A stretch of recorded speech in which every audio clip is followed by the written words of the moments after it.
Hello, my name is Linda McClarty and I'm responsible for educational support at Germathene.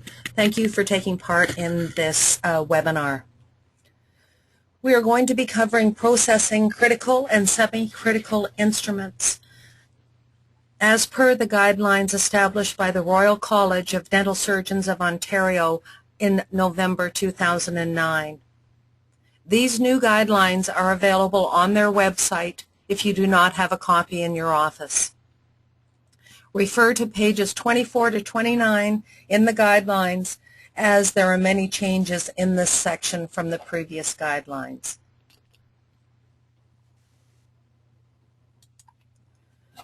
Consciously and unconsciously, day in and day out, you are breaking the chain of infection, both at work and at home. How many times did you wash your hands today? How many pairs of gloves did you use? And how many instruments were processed correctly in your office? The goal today is to prevent the transmission of microorganisms from critical and semi-critical instruments used in patient care. In doing so, you want to prevent injuries. 75% of the injuries in dental offices were suffered by dental assistants and 18% by dental hygienists. These statistics are from a survey that was done in Washington State. 9% of the injuries involve dental instruments. The goal is instruments that are capable of being sterilized and/or disinfected. The guidelines are very specific that all instruments must be properly cleaned, rinsed, and dried prior to either disinfection or sterilization. This step is essential, as any residual organic debris will compromise disinfection and sterilization. Patient care items are classified into critical, semi-critical, and non-critical. The classification depends on the potential risk for infection associated with the instrument's use. Critical instruments penetrate soft tissue or make contact with bone, and are surgical instruments as well as perioscalars. All critical instruments must be cleaned and then sterilized using a sterilizer. Semi-critical instruments make contact with mucous membranes or non-intact skin. Mouth mirrors, reusable impression trays, and handpieces are examples of semi-critical instruments from the guidelines. Once again, all semi-critical instruments must be cleaned and sterilized, preferably using a sterilizer. Most semi-critical instruments are available in either heat-tolerant or disposable form. However, if you do use heat-sensitive semi-critical instruments in your practice, they should be cleaned and then high-level disinfected.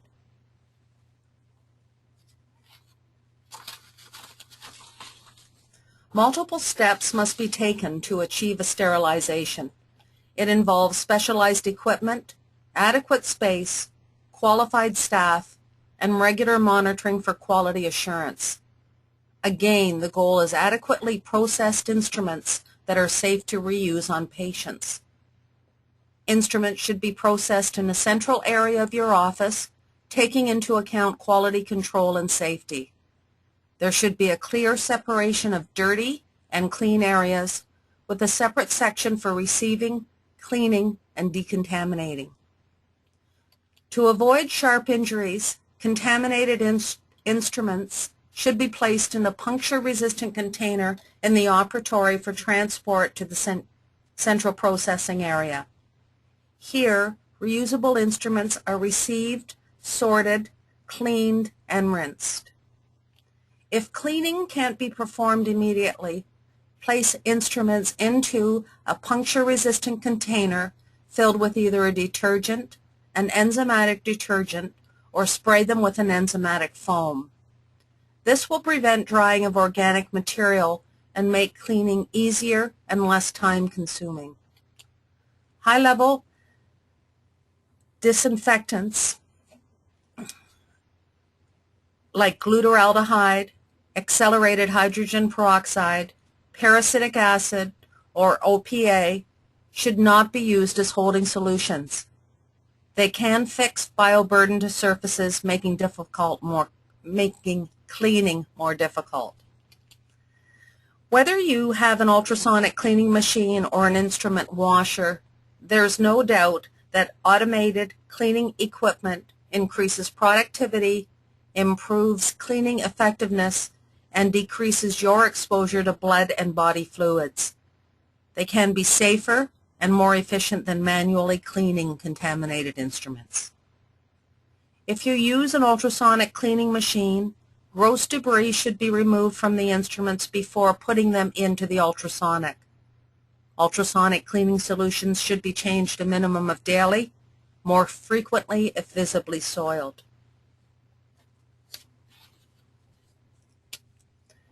The person processing instruments is at risk for sharps injuries if care is not taken. Heavy-duty, puncture-resistant utility gloves, masks, eye coverings, and protective clothing should be normal attire when handling or manually cleaning contaminated instruments. See what you'll be cleaning. Don't reach into sinks or containers holding soapy water that reduces visibility. The suggestion in the guidelines is that you use a strainer-type basket as well as forceps to remove the instruments. Remember, what you can't see can hurt you. Instruments should be cleaned, rinsed, and dried before moving to a clean area where instruments should be inspected, assembled into sets or trays, and packaged for sterilization. Critical and semi-critical instruments are to be processed in a manner that will maintain sterility during storage. Suitable packaging materials are perforated instrument cassettes, peel pouches of plastic or paper, woven or non-woven sterilization wrap. Remember, hinged instruments are to be processed opened and unlocked. I'm always surprised when someone talks about sterilization when they're really referring to disinfecting and/or cleaning. I'm at a loss what the cleaning crew had to do to sterilize this toilet. Sterilization is a bit like being pregnant. Either you are or you aren't. It's a definite state. All viable living material is destroyed if the sterilization process has been done correctly. Most offices tend to have steam sterilizers. They've been available for several years, are relatively inexpensive, and probably the best understood. If purchasing a new sterilizer for your office, the guidelines recommend that it should be equipped with a printout function of mechanical indicators for each load. That being said, dry heat or unsaturated chemical vapor sterilizers may be used in your office. Whatever type of sterilization equipment you are using, the sterilizer should be registered with Health Canada as a medical device. All operating parameters such as time, temperature, correct use of containers or wraps, as well as use of chemical and biological indicators should be followed as recommended by the manufacturer of the sterilizer. To ensure that you do kill everything when processing instruments, an effective sterilizer quality assurance plan should be in place. Mechanically, how hot did the sterilizer get? What pressure did it reach? How long was the cycle? Chemically, you can check very basic information like temperature to more extensive parameters using chemical indicators. Only with biological indicators, though, can it be demonstrated that sterilization conditions adequate to inactivate microorganisms resistant to the sterilization process was achieved. Who's responsible for what when it comes to maintenance? Refer to your sterilizer manual and talk to the service tech to ensure the sterilizer is well serviced and won't let you down. As you know, your sterilizer is used constantly and is subject to wear and tear. An effective preventive maintenance program should include regular inspection of gaskets and seals.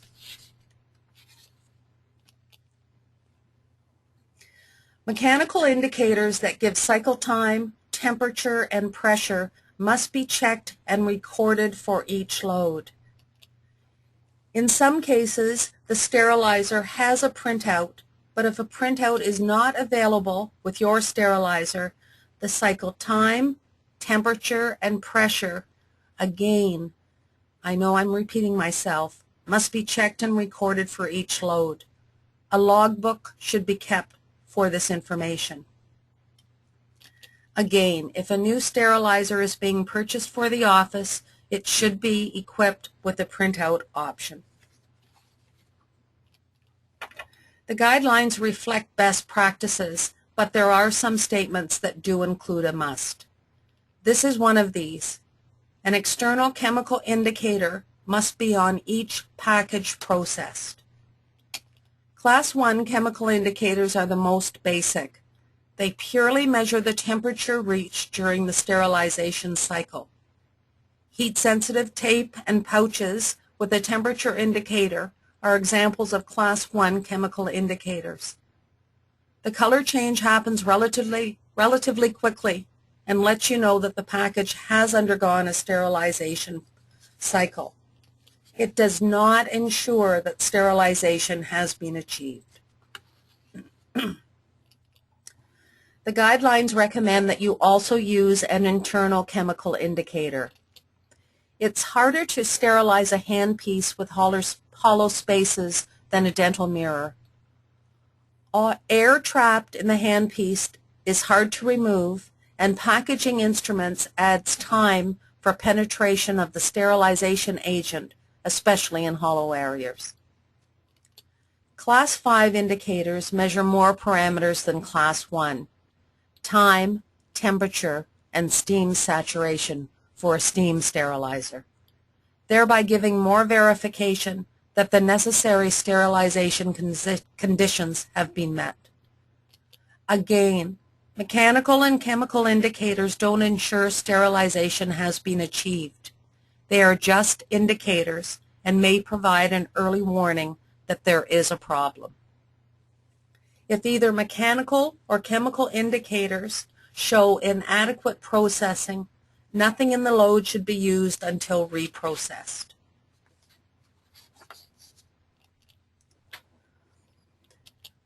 Biological indicators use spores that are extremely difficult to kill in greater numbers than would normally be found on instruments in your office. They are the most accepted means for monitoring of sterilization. Before the new guidelines, many offices would process spore strips and send to an outside lab for testing. As the new guidelines state that a biological indicator is to be used each day a sterilizer is used, mailing is now both time and cost prohibitive. Using an in-office incubator is very easy.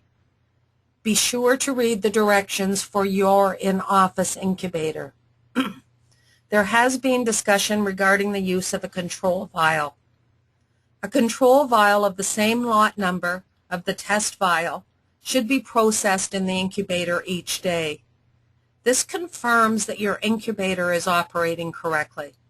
The control should fail and the vial processed through your sterilizer and then incubated should pass.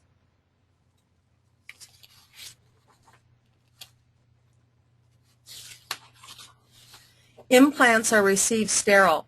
However, should something occur to jeopardize the sterility of the implant, it should be cleaned, packaged, and sterilized with a biological indicator. The implant should then be set aside until results of the biological indicator test are known. Unpackaged sterilization of implants is inadequate and must not be used. The guidelines refer to an implantable device, which RCDSO interprets to mean a device that is implanted and remains in the patient's tissues rather than the instruments used during the implant procedure. The reference document applicable is Best Practices for Cleaning, Disinfecting, and Sterilizing in All Healthcare Settings from the Provincial Infectious Diseases Advisory Committee.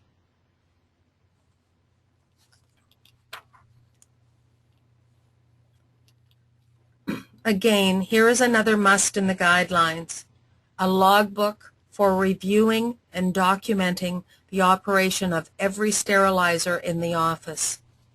Most in-office incubators come with a daily logbook for results of biological testing.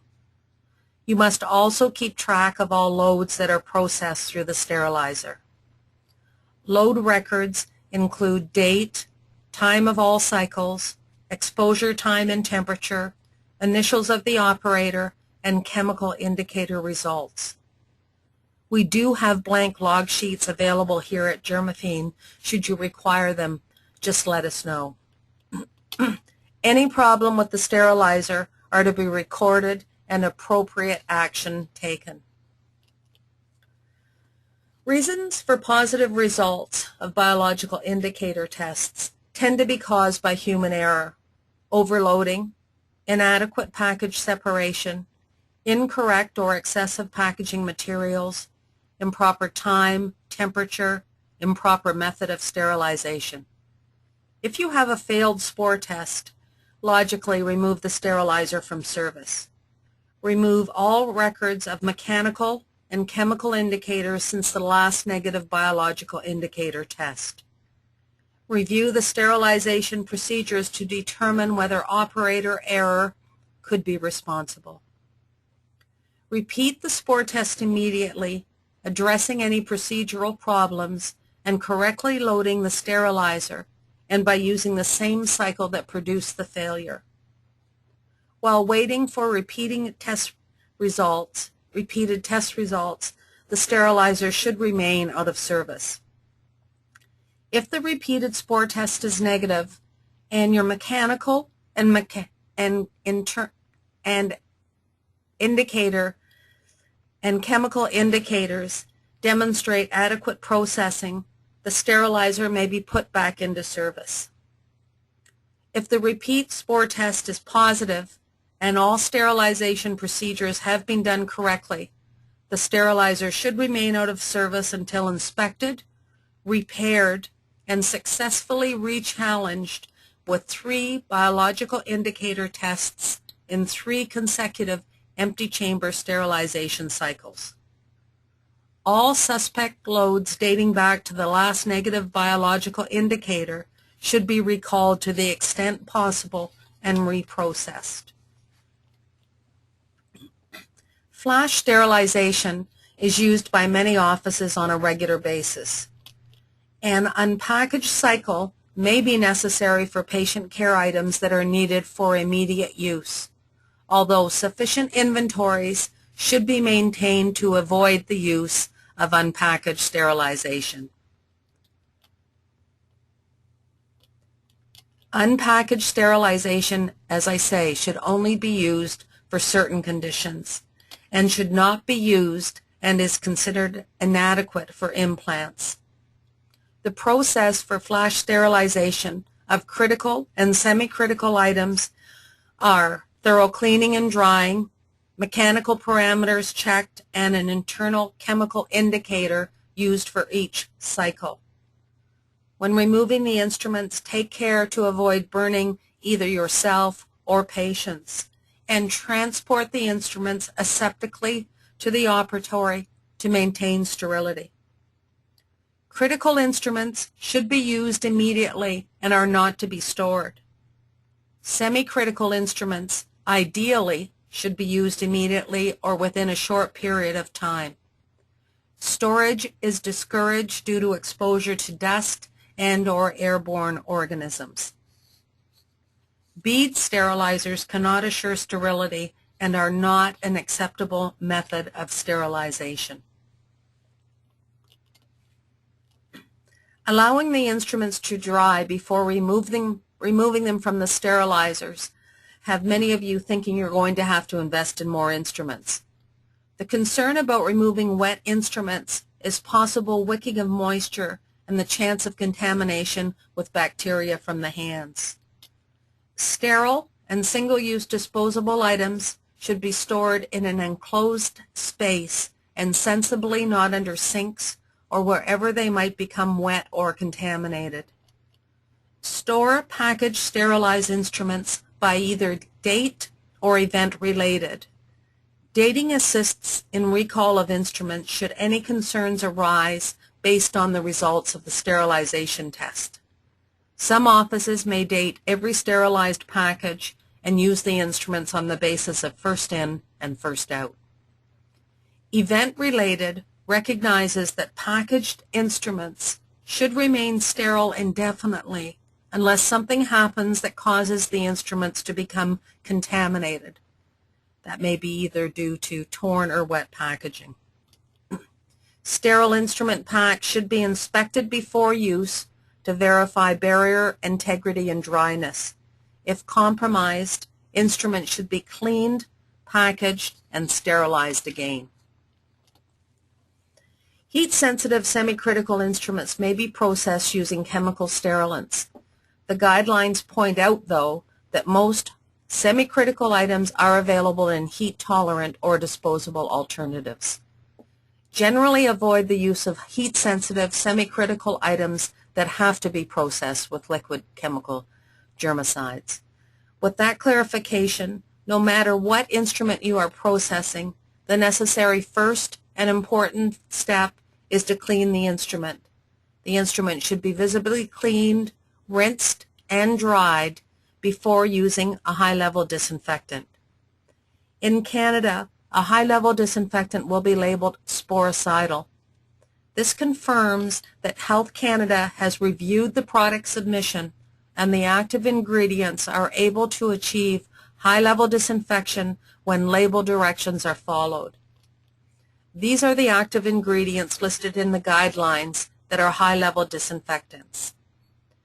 Take the time to make sure the product you are using is in fact a high-level disinfectant and carefully follow the directions on the label.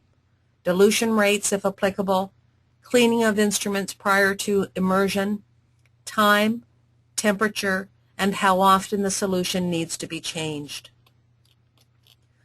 High-level disinfectants are strong enough to kill spores, and appropriate precautions should be taken when handling, and this would include closed containers to limit vapor release, adequate ventilation, and chemically resistant gloves, aprons, goggles, and face shields.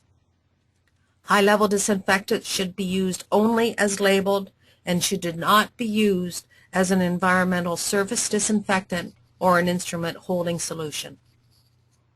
Well, that concludes our session today. Thank you very much. And please check our website on a regular basis to see the availability of new continuing education opportunities. Thanks and have a good day.